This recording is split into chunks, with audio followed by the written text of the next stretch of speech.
Saturday. We're gonna do Mr. Ballen. This week we're gonna do Mr. Ballen Saturday and Sunday. I might take the week break off, you know what I'm saying?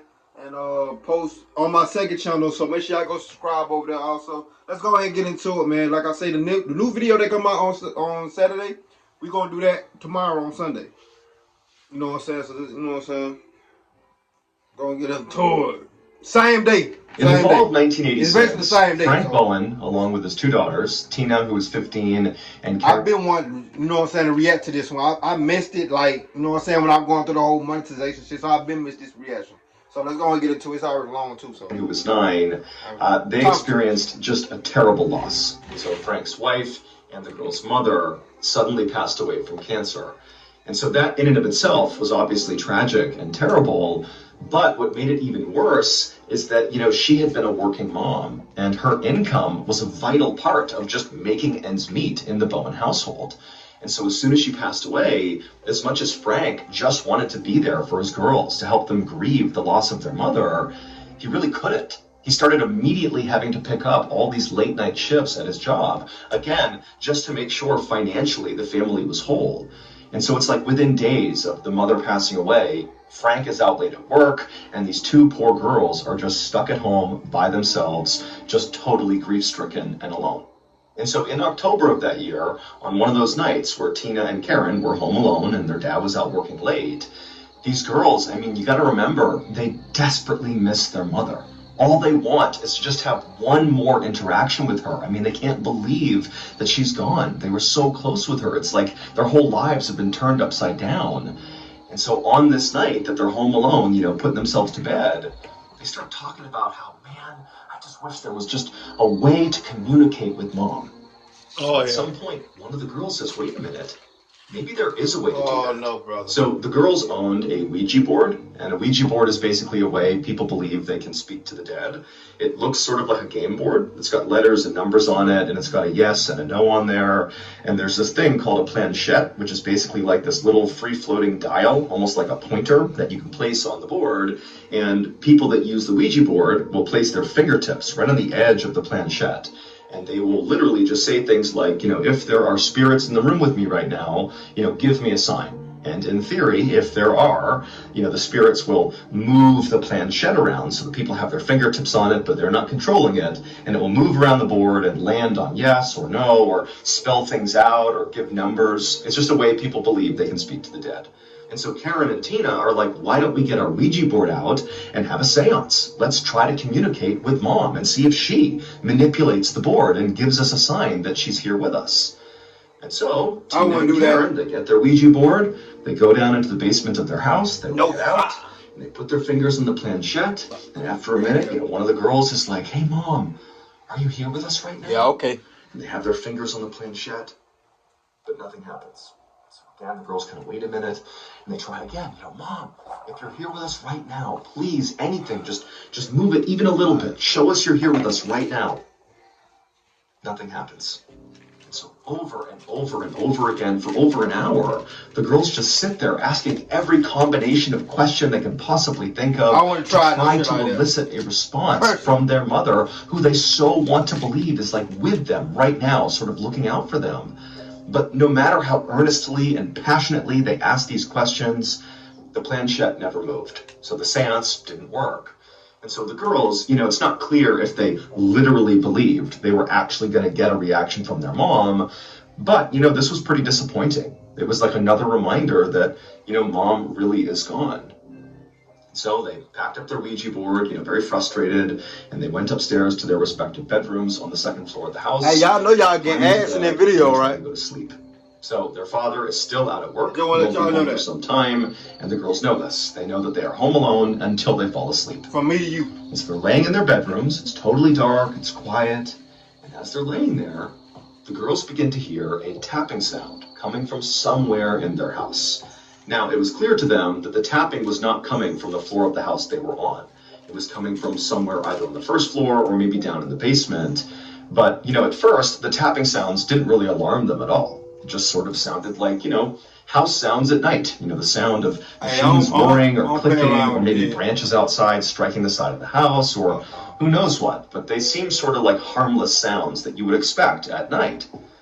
However, as the tapping sort of persisted, it wasn't really consistent tapping sound. It was more sporadic, but it was consistently sporadic. Like it was obvious whatever this was, it wasn't stopping. As that continued, the girls began to tune in more and more to it and started wondering, like, what is this?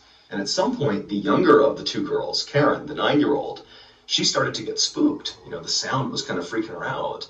And so she got out of her bed and she left her room. She goes down the hallway. She comes into Tina's bedroom and she goes up to her big sister and she's like, "Do you hear that tapping sound?" And Tina's like, "Yeah, what is that?" And so the two girls, they leave Tina's bedroom together.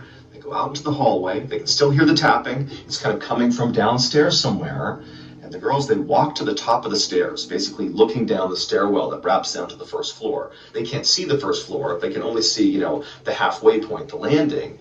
And they're hearing the tapping sound coming from somewhere down there. And the girls are just kind of listening, not really reacting. And at some point, one of the girls says, "Wait a minute. What if this tapping sound is Mom? What if the seance we did worked? What if she is here and now she's giving us a sign that she's with us right now? What if it's her?" And so feeling sort of excited all of a sudden, one of the girls just says, "Mom, is that you down there?" And immediately there's a response. Tap, tap, tap. Probably somebody else. Probably somebody else. 9 times out of 10, it's somebody else. That's why I don't play games. Something from downstairs is reacting Not about to to their get me, question. bro. And the girls are psyched. This is what they wanted when they did their seance. All they wanted was some interaction with their mother, and they think right now they're getting it. They're talking to their mom. And so after getting that tap, tap, tap response, one of the girls asks another question. "Mom, if it's really you, give us another sign. Really show it's you." Tap, tap, tap. Something for sure is interacting with them downstairs. And the girls 100% believe it's their mother, and again, they are thrilled. And so the girls, they start walking down the stairs, firing off more questions to their mom, and even though some of their questions weren't really yes or no questions, they would always get that sort of tap, tap, tap response. Like, again, something is interacting with them. And as they made their way down to the first floor, and they're hearing this tapping, and they're sort of following it around, it eventually brings them to the head of the stairs that leads down into the basement. They open up the basement door, and they're asking more questions. They're getting those tap responses, and it's clearly coming from downstairs. And even though the girls are really excited, it's gotta be Mom, they weren't so confident that they were prepared to go down into the basement to follow after this tapping sound. So they sort of stopped at the top of the stairs, looking down into the basement. It's gotta be Mom, but it's still a little bit frightening to go down there. And so they stayed there right above the stairs, looking into the basement, just constantly asking questions and getting responses from down in the basement from Mom. It was great. And eventually, after 30 minutes, 45 minutes, whatever it was, the tapping just stopped. The girls continued asking questions, but there was no longer any reaction from the basement. And so at that point, the girls, they're so excited. They really feel like they've been talking to their mom, and they're so jazzed up from this experience that they're like, we're not going to be able to sleep. And so the girls just stay awake in the kitchen until Frank comes home from work. And when Frank comes inside and he sees his girls are awake, it's like midnight or whatever it is, he's sort of surprised. But the girls rush up to him and they're like, "Dad, you wouldn't believe it. We had this seance and we heard this tapping sound and we know it was Mom. Mom is with us right now. We were talking to her." Now, Frank, he's totally caught off guard by what they're saying, but he also knows his girls, they're going through this horrible time in their lives. I mean, they've just lost their mother. He can't even imagine their level of grief. I mean, he's obviously grief-stricken, but this is their mom. And so he's seeing his girls for the first time in what feels like a long time, looking really happy and excited. And they're telling him that tapping sounds in the house are their mother. And so Frank, he's not going to pick holes in what they're doing. He's not going to question, what's actually happening in the house. Instead, as soon as they tell him all this stuff, he just goes, "You know what, girls? Of course your mom is here. Your mom will always be here. She will always be looking out for you. Your mom is with you right now in the house. I'm sure of it." And so the girls, they're so happy. Again, this was such an amazing experience. Their dad, he also agreed this is so good. And so the girls, they happily go upstairs to their bedrooms, then they go to sleep. And Frank, truthfully, after having this exchange with his daughters, didn't really think much of it. Again, he's sort of thinking that, there wasn't really tapping sounds coming from his deceased wife. this is just some coping mechanism that the girls are using to deal with this tragedy. And he thinks, you know what, it's healthy enough, it's making them happy, what's the big deal? And so Frank, he goes to bed. Over the next few days, the tapping sounds in the house would continue. And they were no longer just coming from the basement. They were also coming from the kitchen. They were coming sometimes from the second floor. They were sort of coming from all over the house. But the girls were the only ones who could hear the sounds. Like every time they'd hear the tapping, if their dad was home, they'd call him over, but Frank wouldn't hear anything.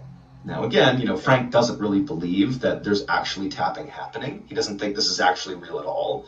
But he's playing along with it because, his girls are happy, clearly this is their coping mechanism. And so again, Frank's not thinking much of it. It's harmless. The girls are frustrated that he can't hear it. But again, it's overall still a very good thing. It's mom. Mom is trying to communicate with them.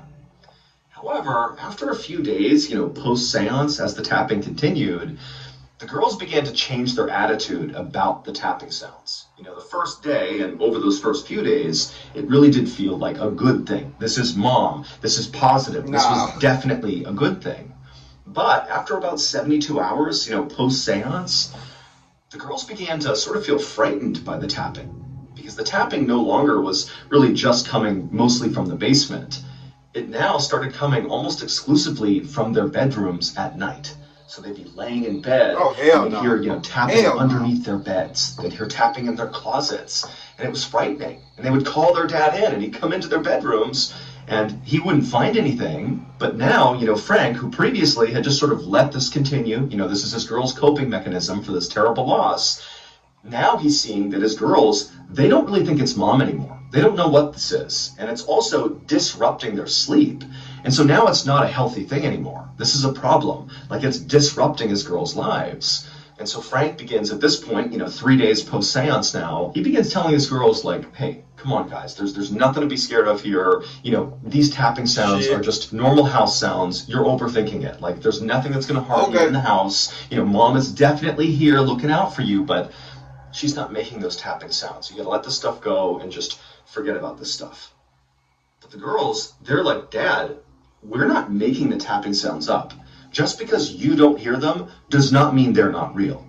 And they began to tell their dad, like, we think the seance worked, but we actually no longer think it's mom that's sort of come out of the seance. We think we unlocked a different spirit, an evil spirit. And now that evil spirit is haunting our house.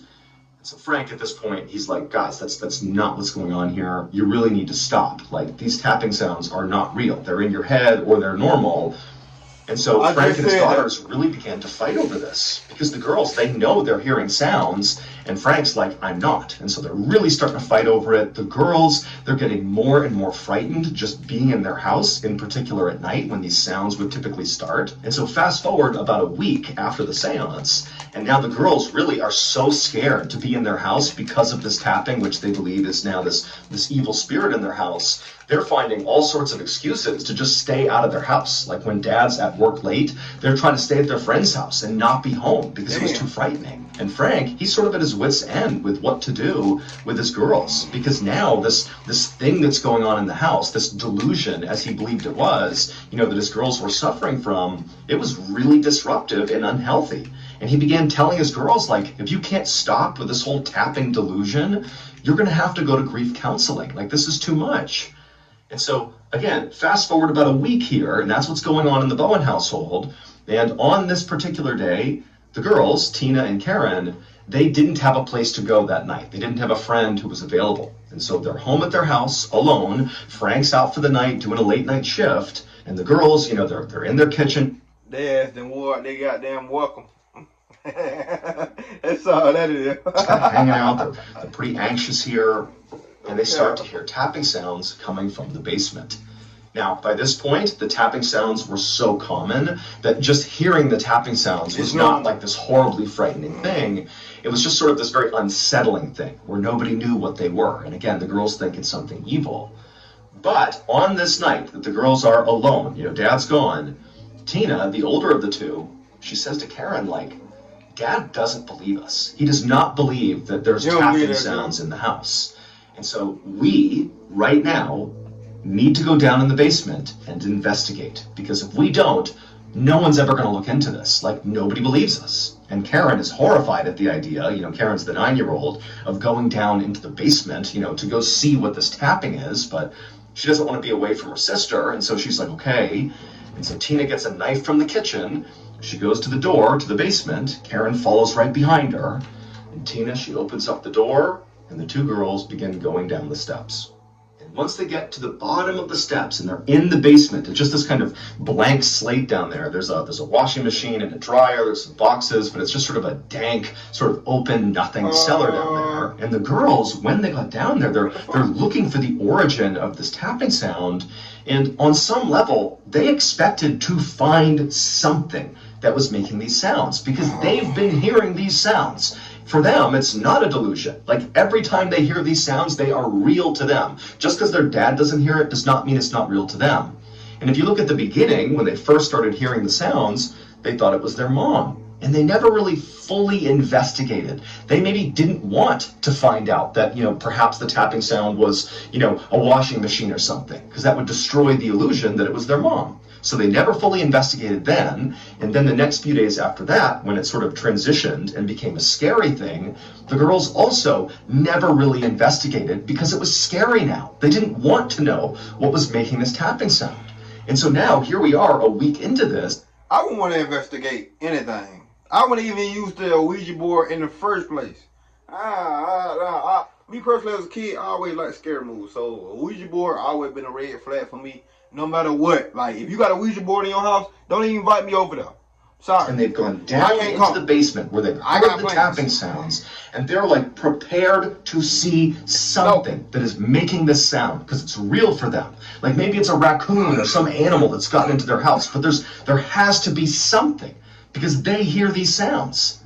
But now they're looking around this basement, and there's nothing. There's nothing that could possibly be making this sound, and the girls are horrified. And so after being down there only for a couple of minutes, Tina, who's got the kitchen knife, she's like, Karen, let's get out of here. Like, this isn't right. Let's get out of here. And so the girls turn around and they begin going back up the steps. And as they do, they notice something on the stairway wall that they didn't see on the way down. Written in red on the wall are the words, I'm in your closet, come find me. And when the girls see that, they are horrified. And they sprint up the stairs, they bolt out of their house, they go to their neighbor's house, start banging on the neighbor's door. The neighbor comes to the door and he's like, what's going on? And the girls are like, oh my God, we had this seance, we've been hearing tapping in the walls, and now somebody's written on the walls, we don't know what's going on. And the neighbor is so confused, really doesn't understand what's happening, and he's like, look, girls, just come into my house, you're safe here, we'll wait for your dad to come home, he'll know what to do. And so the girls, they're hysterical. They go into the neighbor's house, they shut the door, and they wait.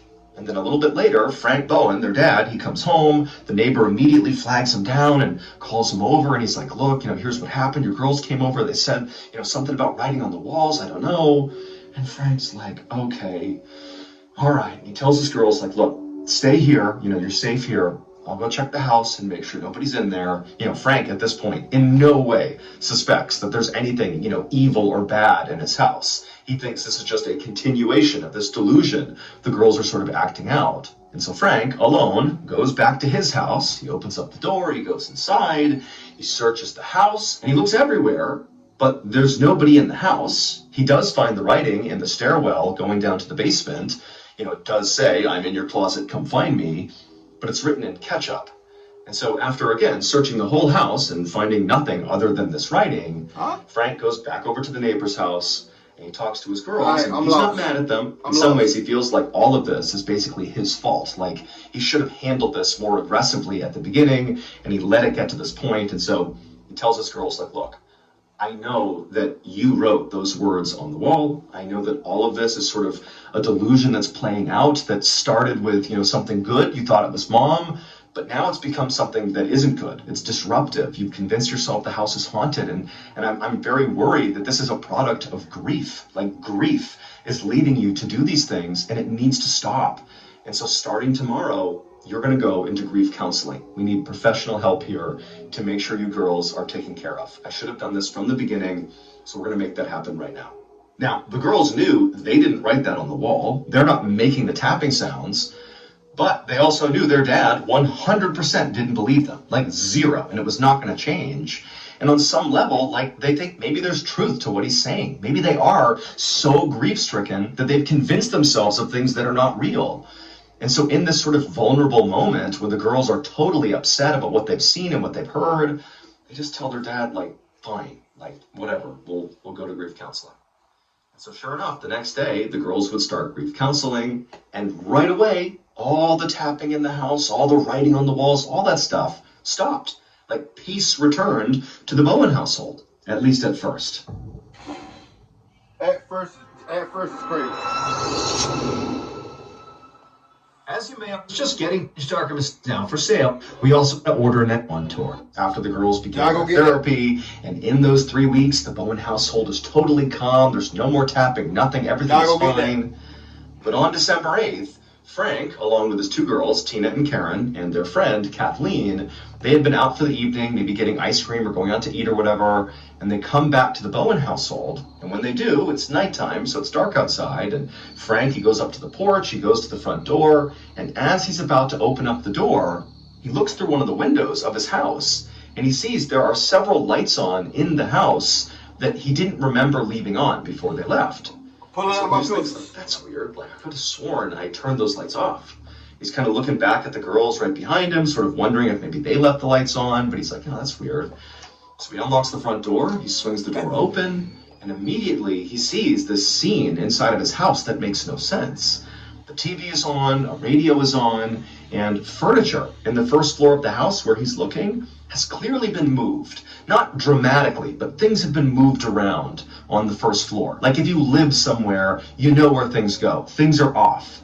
And Frank, like he's seeing this, he's sort of looking back at Tina and Karen.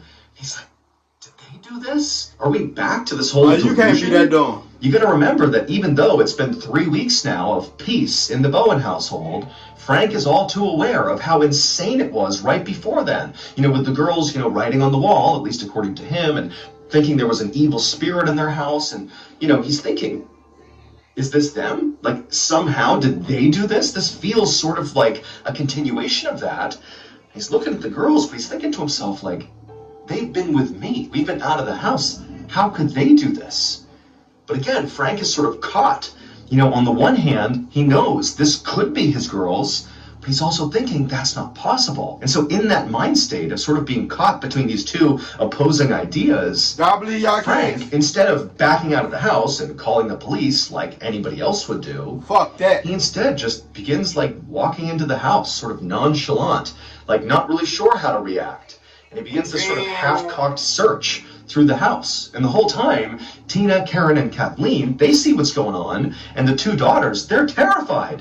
I mean, they're all too aware of all the tapping and the writing on the walls. They're thinking, this is real, it's happening again. And so they're tucked up right behind Frank, who again, Frank is like in shock. He's just like wandering through the house like, what's going on here? Turns the TV off, he's walking around, turns the radio off, he's moving furniture back around, and he can't believe it. And so he does this weird, like again, half-invested search through the first floor. He doesn't find anybody there. He goes to the second floor, does the same search. Again, all three girls, the two daughters and the friend, they're right behind Frank because they're so scared. They do the search on the second floor, nobody there. I went back over my friend house. Either. They go down to the basement, nobody in the basement. Like there's nobody in the house. And so Frank is like, what is going on here?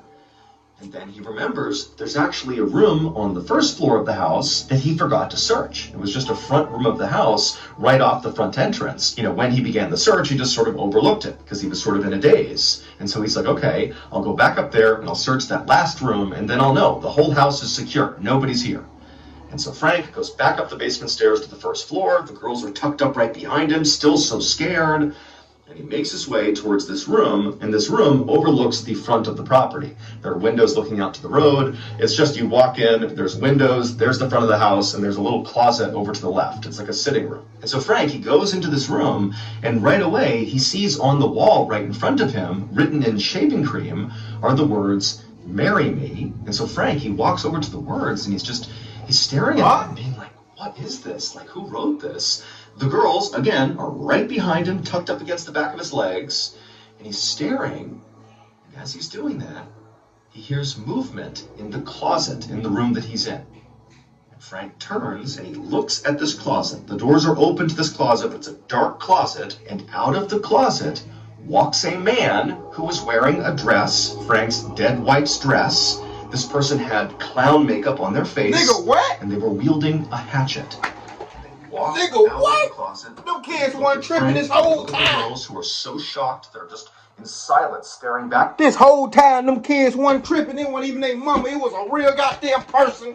Oh my God, bro. No way. And this person looks at Frank and goes, "You and the girls go upstairs."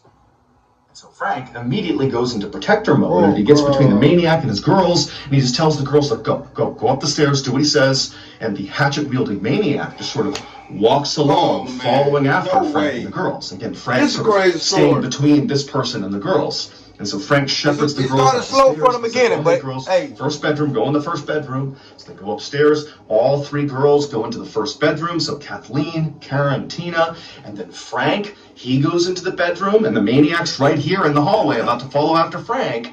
And as soon as Frank gets in the door, Frank shuts the door and holds it shut, and there's suddenly this struggle between the maniac in the hallway and Frank. The maniac's trying to get in, there's this vicious struggle, and Tina, who's already in this bedroom, just turns, runs, and leaps out the second floor window. And so she smashes to the ground, she runs next door to that neighbor's house, she slams on the door, the neighbor comes out, and she's screaming about, "There's someone in my house!" And so the neighbor at this point knows this is a real emergency. They call the police, and then minutes later, the police show up, and when they get there, they look up at the Bowen household, and Frank Bowen is leaning out of that second floor bedroom, and he's screaming to the police, "Hey, there's somebody in here. He was just at my door. He's gone. I don't know where he is." And police, they get over, they put a ladder up to the window, Frank comes down, they get the other two girls down, so everybody is safely out of the house now. They've been moved over to that neighbor's house, and now the police are going to go into the Bowen household to find this dress-wearing, hatchet-wielding, clown makeup-wearing maniac. They're going to find him and put him into custody.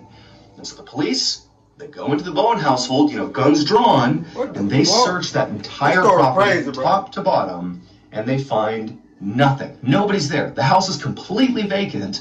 However, they would find a hatchet lying by the back sliding glass door, and the back sliding glass door was partially open. And so ultimately, again, when nobody is found inside the house, the police decide, well, clearly this maniac, if there really was a maniac, is now gone. Because look, the door's open, the hatchet's here. So they're gone. Come on now, police. Y'all can't be that dumb. So the police, they go over and talk to Frank and his family, and they're like, look, we don't really know what to make of this. We didn't actually see, this person you claim to have seen in your house. I'm sure there was somebody, but we didn't see them. And so for now, what we're going to do is we're going to monitor your property 24/7 and just see what happens, see if anybody comes in or out. We'll make sure nobody comes to this property. And we'll also begin an investigation in town to try to figure out, who this maniac was. And in the meantime, you and your girls go stay with a family friend or something. Just don't be here because we don't know what's going on here. And so Frank and his girls, they went and stayed with a family friend, and the police began their surveillance of the Bowen household. And for 2 days, nothing happened. Nobody went in or out of the Bowen household. And despite police canvassing the town and trying to figure out, who this maniac could have been, they really didn't get anywhere. Because remember, Frank's description and the girl's description of this maniac was, probably a man wearing a dress with clown makeup on. And so effectively, this person had a disguise on. There was nothing to go on.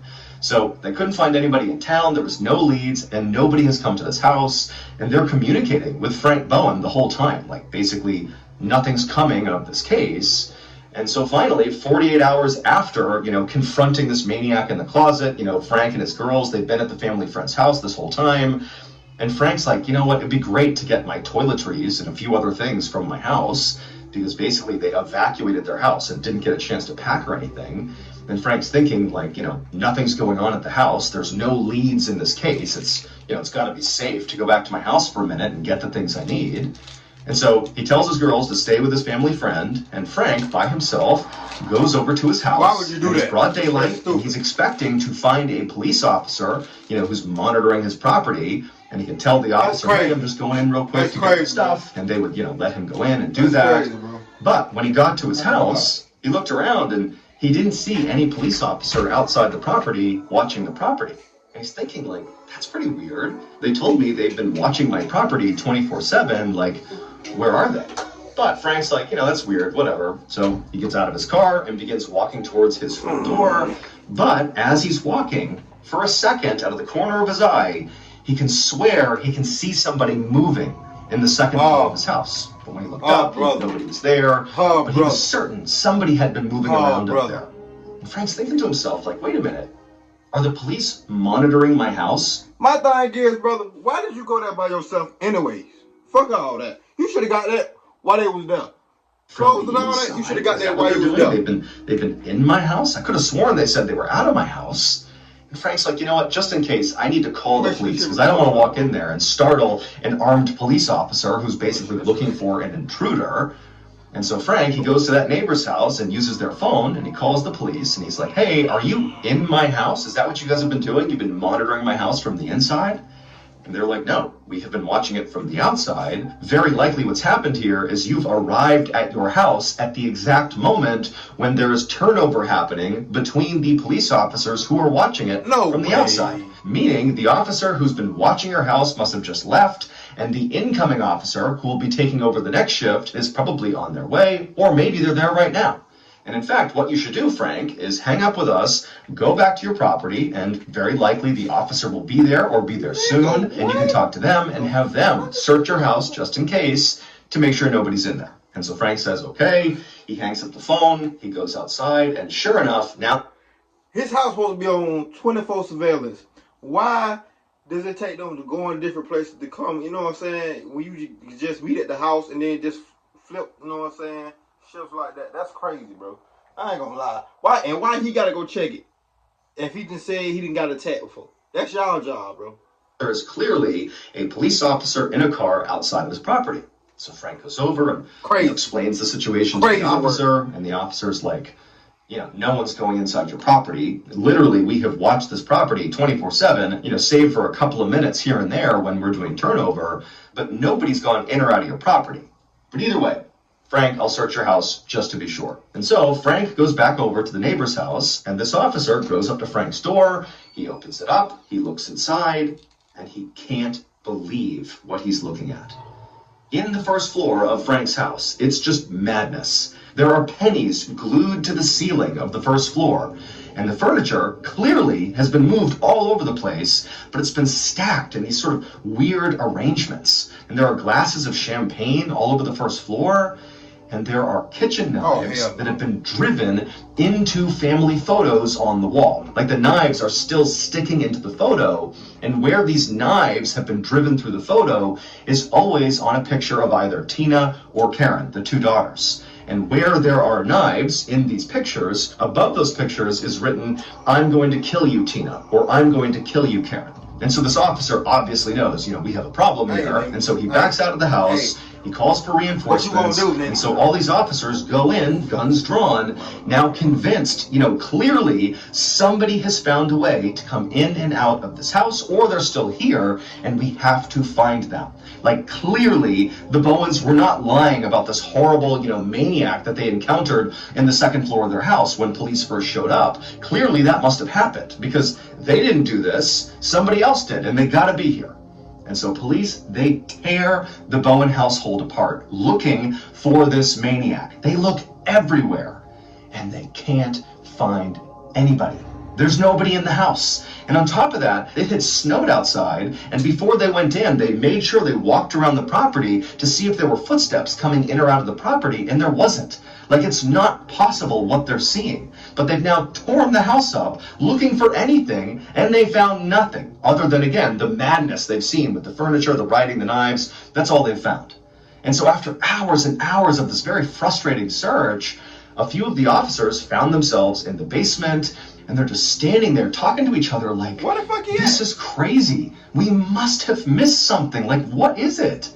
And at some point, one of those officers who was having that conversation, he had his hand resting on the washing machine, and he's just sitting there like, yeah, what do we miss? What do we miss? And suddenly, as he's leaning against the washing machine moved.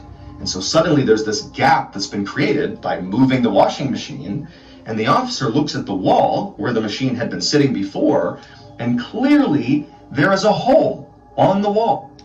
And the officer takes out his flashlight and he looks in the wall and kind of scans down, and he sees there's this tunnel that's been burrowed in the wall of the basement, and it goes over to the corner. A tunnel? And looking back at this officer is Danny LaPlante.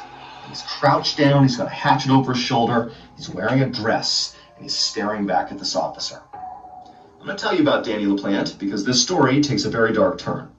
So Danny LaPlante was 16 years old at the time he was pulled out of the wall.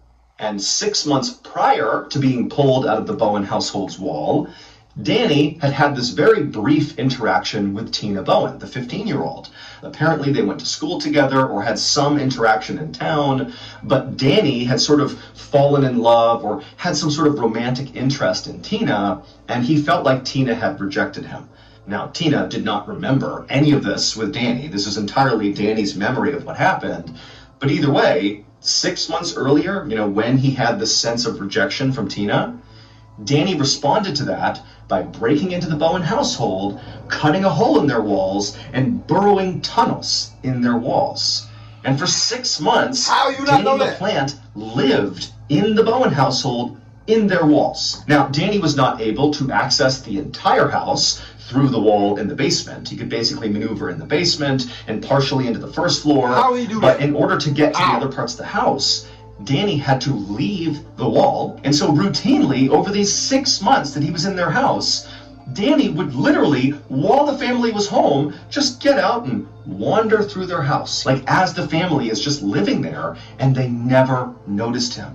And so for 6 months, Danny spied on that family 24/7. And when the girls had that seance with the Ouija board to try to contact their mother, Danny was downstairs in the basement in the walls watching. And he saw an opportunity. He thought, I'm going to pretend to be their mother and screw with them. And so when they heard that tapping sound, that was Danny pretending to be their mom. He was absolutely trying to get them to believe their mother was here. But then whenever Frank was around, Danny would stop the tapping and sort of let Frank believe the girls were making it up. And then gradually, Danny sort of transitioned from it's your mom and it's good to actively trying to terrify the girls. He began tapping at all hours of the night. He began sneaking out of the wall, going upstairs to the girls' bedroom, flicking the undersides of their beds, going in their closet, tapping in their closet, and then making sure to be hidden or escape before Frank came in. I mean, this is absolutely psychotic behavior. That's delusional. But it gets worse. So Danny is taken out of the walls and he's arrested. But then 10 months later, when he is awaiting trial, Danny is released on bail. What? And while he is on bail, he would sneak into another family's house in Massachusetts, the Gustafson's house, and unfortunately, that family would not escape Danny. Danny would murder 3 members of that family for really no particular reason. He just picked a family and killed them. And so very likely, if Tina had not leapt out of the second floor window when Danny revealed himself in that dress with the hatchet and got them to go up to that bedroom, if Tina hadn't leapt out and if Frank hadn't held off the door like that, almost certainly Danny was corralling that family into that room to kill them with the hatchet. But Tina basically saved their lives. As of this video, Danny LaPlante is still alive and he's serving multiple consecutive life sentences, and he actually recently was put up for parole. He didn't get it, he did not get parole, but during his hearing for his parole, when he was rejected, he was determined to be one of the most psychopathic inmates in the entire prison system. He tall as fuck too. Now this is a crazy ass fucking story. This was a crazy ass story. I thought that was tripping at first. The first 10 minutes didn't catch me by the, you know what I'm saying? It didn't catch me by the bees, you feel me? Bro, no way they let him out of jail. And he did it to somebody else for real. It killed him. That's how to show how bad the justice system is. They will lock somebody up for life for just having a 3-5 of weed, a tray 5 of weed for life. But they're like people like this, they'll let them go for they can go do it to somebody else. That is crazy. This is the most craziest one. Some told me to react to this story. I should have been did it when it first came out. Sorry, this video gonna be long. Y'all know we do long videos here and now. Just one at a time. You know what I'm saying? I need to do a long video. So we're just gonna start doing long videos probably once or twice every month. Long videos like these. That being said, see you when I see y'all. Love y'all. Let's ride, nigga.